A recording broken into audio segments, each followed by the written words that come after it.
Halo, selamat datang di channel Blindside. Sebelum saya mulai, saya mau ngucapin terima kasih terlebih dahulu untuk para penonton yang sudah menonton video ini dan video-video saya yang lain. Dan untuk para subscriber, saya ucapkan terima kasih sudah mendukung channel ini sampai sejauh ini. Semoga kalian selalu diberikan kesehatan dan kelancaran urusan. Terima kasih juga untuk kritik dan sarannya, karena semua itu berharga untuk kemajuan channel ini. Hari ini, saya akan membahas sebuah kisah kriminal yang mencekam tentang Katherine Knight, seorang wanita biasa. Kejahatannya adalah pembunuhan.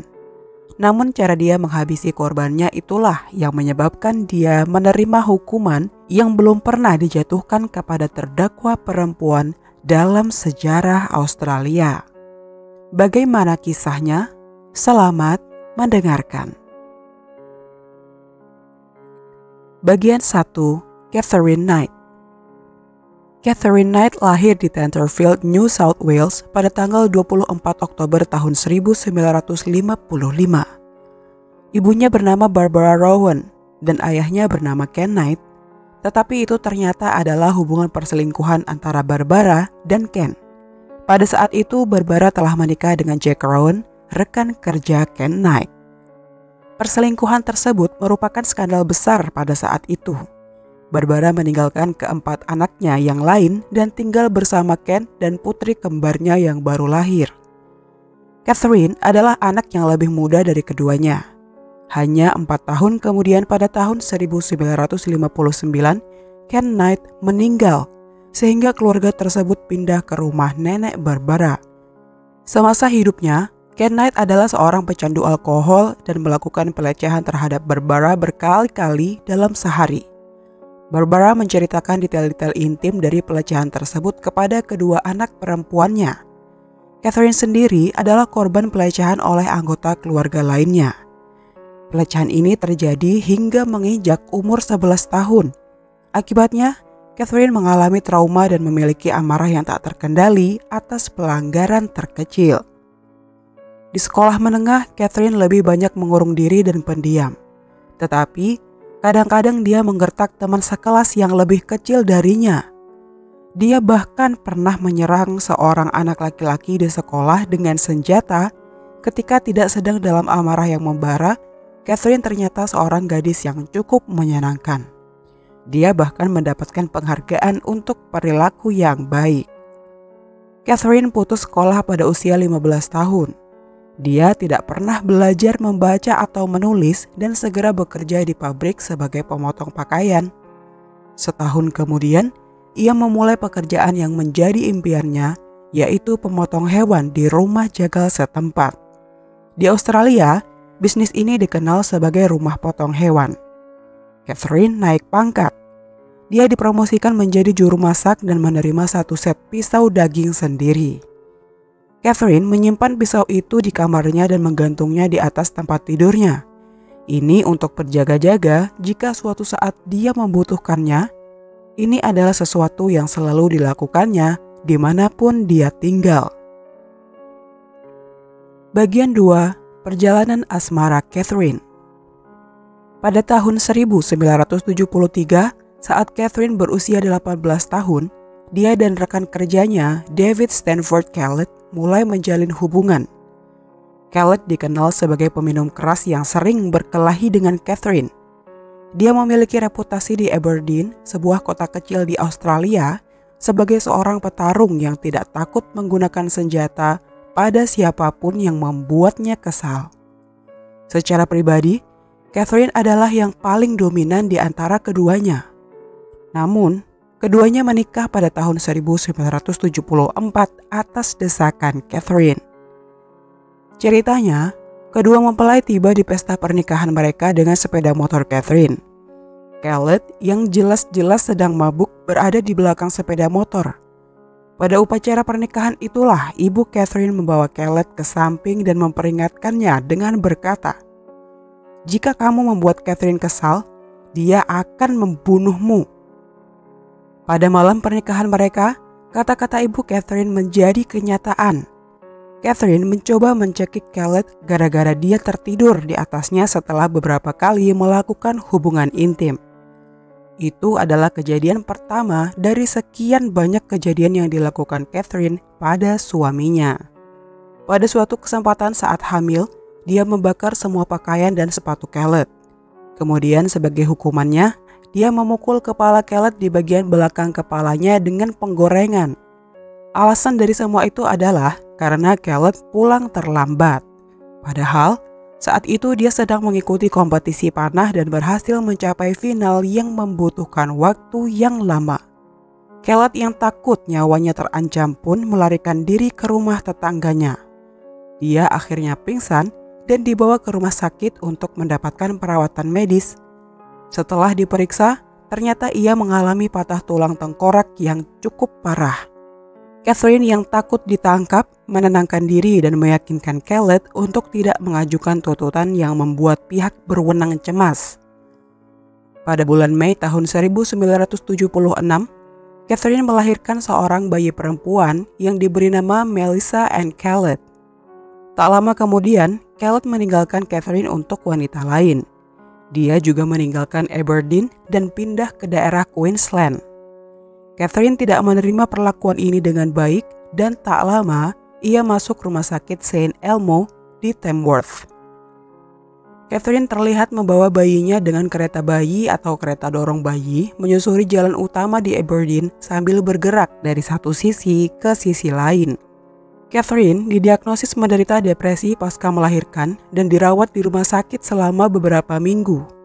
Setelah dibebaskan, dia kembali ke Aberdeen. Dia kemudian membawa putrinya yang baru lahir ke rel kereta api dan meletakkan bayinya di atas rel dan meninggalkannya di sana. Kemudian dia mengambil kapak dan pergi ke kota untuk mengancam siapapun yang dia temui.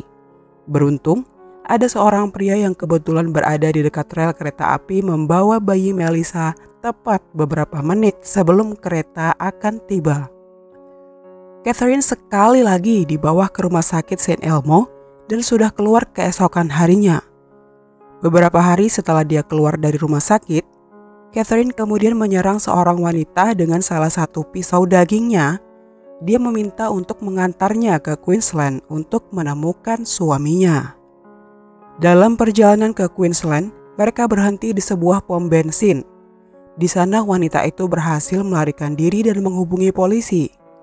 Pada saat polisi tiba, Catherine telah menyandera seorang anak laki-laki dan mengancamnya dengan pisau.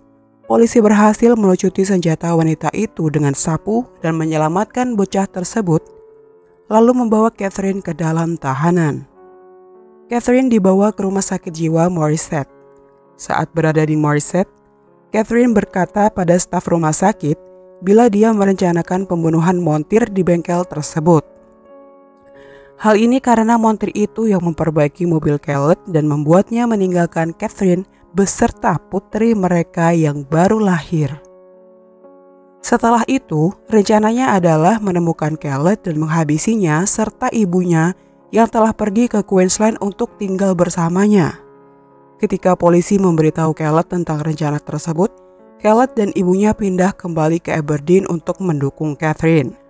Pada bulan Agustus tahun 1976, Catherine dilepaskan dan dirawat suami dan ibu mertuanya. Keluarga tersebut kemudian pindah ke pinggiran kota Brisbane. Catherine mendapatkan pekerjaan memotong daging di Dinmore Meat Works. Bagian 3, Hasrat Tak Terbendung. Pada tanggal 6 Maret tahun 1980, Catherine melahirkan seorang bayi perempuan yang diberi nama Natasha Mary. 4 tahun kemudian pada tahun 1984, Catherine meninggalkan Khaled dan pindah kembali ke Aberdeen untuk tinggal di rumah orang tuanya. Dia kembali ke rumah jagal, namun dia mengalami luka yang cukup parah di punggungnya. Catherine ditempatkan sebagai penyandang disabilitas dan kemudian dia menerima perumahan pemerintah. Pada tahun 1986, Catherine bertemu dengan David Saunders. Saunders adalah seorang penambang berusia 38 tahun. Setelah beberapa bulan berpacaran, dia pindah bersama Catherine dan kedua putrinya. Sekali lagi, Catherine dan pacar barunya memiliki hubungan yang tidak mulus. Catherine sering mengusirnya saat cemburu dengan apa yang dilakukan Saunders ketika ia tidak ada. David Saunders pun ke apartemen pribadinya, tetapi tak lama kemudian Catherine akan muncul dan memintanya untuk kembali. Pada bulan Mei tahun 1987, Catherine akhirnya membuat David pingsan dengan wajan. Ini terjadi setelah dia menghabisi seekor anak anjing dingo liar dan berkata pada David bahwa itulah yang akan terjadi padanya jika dia berselingkuh. David pasti menanggapi ancaman itu dengan cukup serius. Dia tetap tinggal bersamanya dan pada bulan Juni tahun 1988, Catherine melahirkan putri ketiganya, Sarah. Pasangan ini kemudian memutuskan untuk membeli sebuah rumah. Catherine menghiasinya dengan berbagai benda seperti kulit binatang, perangkap binatang berkarat, parang, garu, dan garpu rumput. Seluruh bagian rumah tertutup rapat. Hubungan pernikahan mereka terus mengalami masalah. Pada suatu ketika, Catherine akhirnya memukul wajah David dengan setrika. Dia kemudian menekan perutnya dengan gunting. David pergi dan kembali, tetapi dia menemukan semua pakaiannya telah terpotong-potong. Akhirnya, David mengambil cuti panjang dari pekerjaannya dan bersembunyi. Setelah beberapa bulan, David kembali ke Aberdeen untuk menemui putrinya, Sarah. Pada saat itu, Catherine telah mendapatkan perintah penangkapan kekerasan terhadap David dan mengatakan kepada pihak berwenang bahwa dia takut padanya. Pada tahun 1991, Catherine melahirkan untuk keempat kalinya. Kali ini ia melahirkan seorang anak laki-laki dan menamainya Eric. Ayah Eric, John Shillingworth, adalah rekan kerja Catherine di rumah jagal tempatnya bekerja. Catherine dan John bersama selama sekitar 3 tahun sebelum Catherine meninggalkan John untuk pria bernama John lainnya. Catherine telah bertemu dengan John Price secara diam-diam. John Price digambarkan oleh semua orang yang mengenalnya sebagai pria yang menyenangkan. Dia sebenarnya sudah tahu latar belakang Catherine, tetapi dia memutuskan untuk mengambil risiko karena anak-anaknya tampak menyukainya. Catherine dan anak-anaknya kemudian pindah bersamanya pada tahun 1995. Setelah 3 tahun, saat Catherine berusia 43 tahun, pasangan ini bertengkar. Salah satu dari sekian banyak pertengkaran yang mereka alami adalah karena Price tidak mau menikahinya. Catherine membalas dengan menyita barang-barang yang diambil Price dari tempat kerjanya dan mengarang cerita bila dia mencurinya.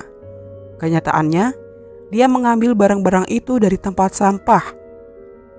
Catherine mengirim rekaman ini pada atasan Price, lalu Price dipecat dari pekerjaan yang telah ia jalani selama 17 tahun. Price pun marah dan mengusir Catherine dari rumahnya.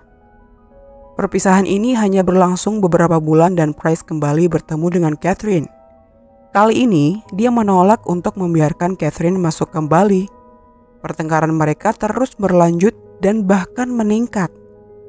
Price kehilangan banyak teman-temannya karena mereka tidak ingin berhubungan dengan Catherine Knight. Pada tanggal 29 Februari tahun 2000, John Price yang memiliki nama panggilan Pricey pergi ke pengadilan Scone Magistrate pagi itu untuk mengambil surat perintah penahanan atas Catherine Knight. Price juga berpesan pada orang lain, jika dia tidak masuk kerja keesokan harinya, mungkin saja karena Catherine telah membunuhnya. Rekan-rekan kerjanya pun mencoba membujuknya untuk tidak pulang, namun Price merasa ia harus melakukannya. Dia takut Catherine akan melampiaskan kemarahannya pada anak-anaknya dan membunuh mereka. Ketika Price tiba di rumah, ternyata Catherine mengirim anak-anaknya menginap di rumah temannya, jadi saat itu dia sendirian. Price menghabiskan malam itu di rumah tetangga sebelum kembali ke rumah sekitar pukul 11 malam untuk tidur. Awalnya Catherine tidak ada di sana. Dia kembali ke rumahnya karena sudah tidak tinggal bersama Price, tetapi dia tiba-tiba datang ke rumah Price saat dia sedang tidur. Dia menonton televisi lalu mandi. Setelah itu, dia membangunkan Price untuk berhubungan badan dan tertidur.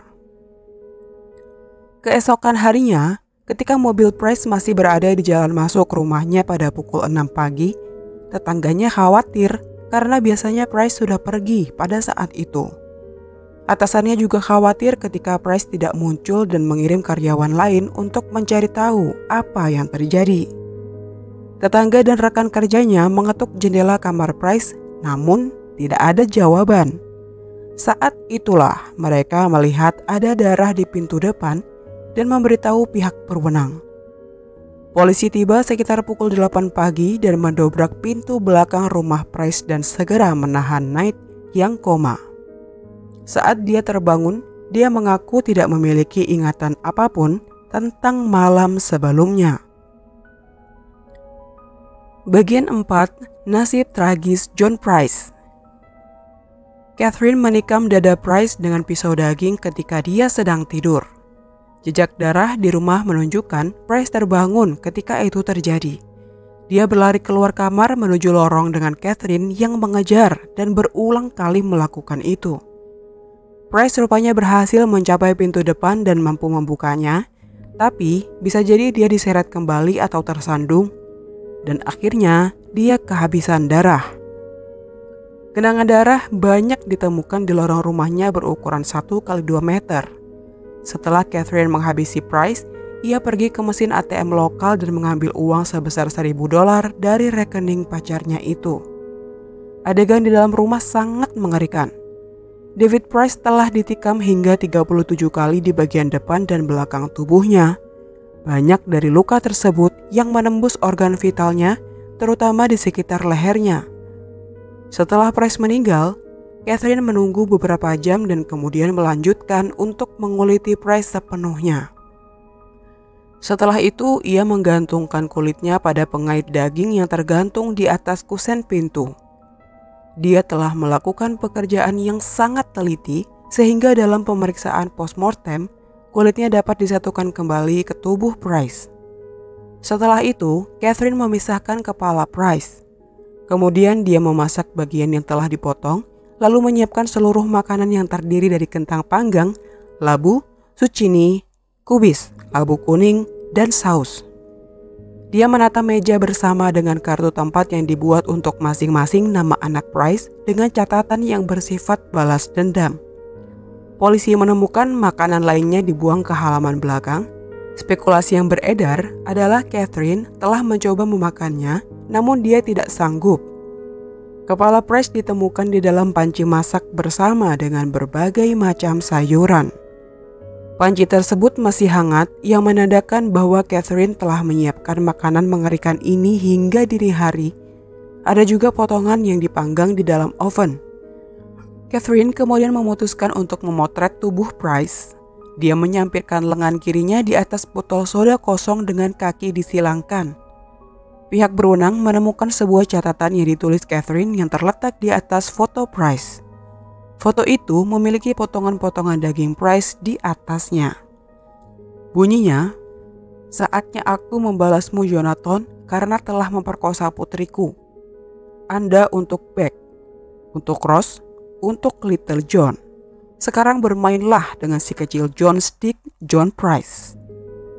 Polisi menemukan bahwa tuduhan yang berusaha digunakan Catherine untuk membenarkan kejahatannya tidak berdasar. Catherine mengaku tidak ingat apapun yang berhubungan dengan pembunuhan John Price. Bagian 5, Persidangan. Pada tanggal 2 Februari tahun 2001, Catherine Knight didakwa melakukan pembunuhan. Dia mengaku tidak bersalah dan ingin mengajukan pembelaan, tetapi hanya untuk dakwaan pembunuhan. Persidangannya dijadwalkan pada tanggal 23 Juli tahun 2001, kemudian harus dijadwal ulang menjadi 15 Oktober tahun 2001 karena salah satu pengacara Catherine sakit. Hakim Barry O'Keefe memimpin saat persidangan Catherine dimulai. Langkah pertama yang dilakukan adalah memilih juri. Dia memberikan kesempatan kepada 60 calon juri untuk memilih.